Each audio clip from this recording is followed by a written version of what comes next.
Happy Friday, everybody. My name is Jonathan Cottrell. You're listening to another Friday Refill episode of Developer Tea.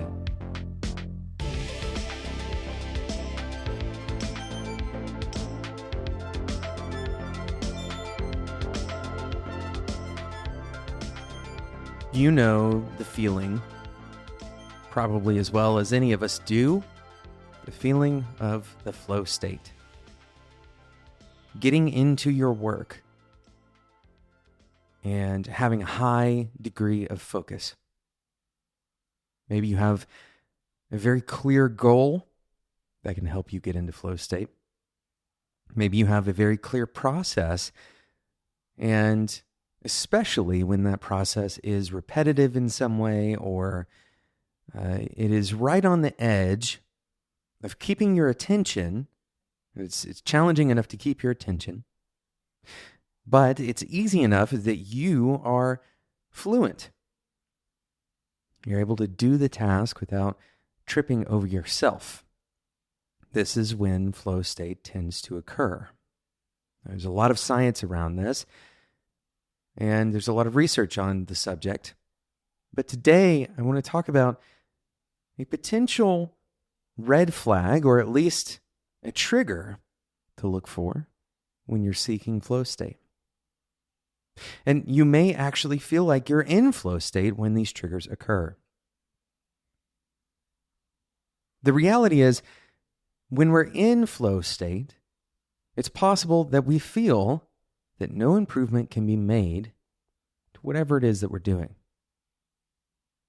Usually, it's hard to actually get to flow state if what I'm getting ready to talk about is true. So usually in that flow state, you're probably safe to continue. Interrupting that would be more detrimental. But the trigger I want you to look for is something that prevents you from getting into that flow state. Now, you may recognize the trigger, but here's what often happens. Even though we're having a hard time making the process smooth, even though we're realizing that there are bumps in the road, that whatever the repetitive action is that we're trying to take, whatever the work is that we're trying to do, there's something that's making it more difficult than it needs to be. But what ends up happening is we've done our thinking mode work, we've done our slow thinking, and because we're already in kind of work mode, execution mode, we're reticent to stop. We're reticent to stop and do the meta work necessary to fix that flow, to fix the process. And here's why this is a problem. There's a delicate balance between working on the process to a degree of diminishing returns and working on the process to the degree that you're influencing positively your ability to get into flow state. So I want you to pay attention to this trigger, this feeling that something is tripping up. And most importantly, as you are in the execution process, don't turn your brain into automatic mode. Especially if you haven't gotten to that point where you feel like things are flowing easily and naturally, don't go into pure execution mode.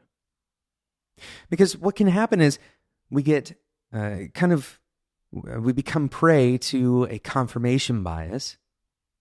We believe that whatever those difficulties are will either take care of themselves or that it's partially our job to just deal with the difficulty.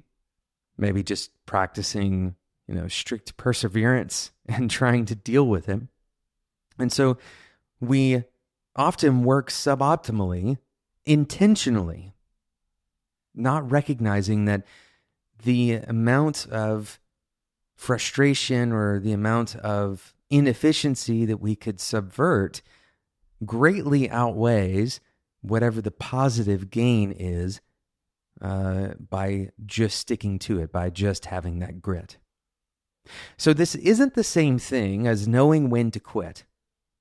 Instead, this is a recognition of the rough edges. Now, what does the intervention look like? What does the change that you're going to make actually look like? It's going to depend on the process that you're running. Maybe you're using the wrong tool. Maybe you are working with too few or too many people on a given team. It's possible that you are using the wrong kind of research method, or maybe even the wrong team structure. There's a lot of things that could be wrong that are kind of tripping your process up. Be mindful of these things. Also recognize that there is no silver bullet. It is very possible that some of the things that you're going to experience in terms of the difficulties or the bumps in the road that you experience may simply be a factor of time. This is our intuition. We believe that some of those bumps in the road are just going to deal with themselves. We believe that because sometimes that's actually true. So there is no silver bullet here. There's no way for you to know, how rough is too rough. Creating a strict kind of prescription for dealing with this would be a fool's errand. It's not what we're going to do here on this show. Instead, what I want to call for you to do is pay attention to whether that process is rough or smooth and how it's changing over time. If you recognize that the roughness is not getting any better, then it's worthwhile to at least ask why.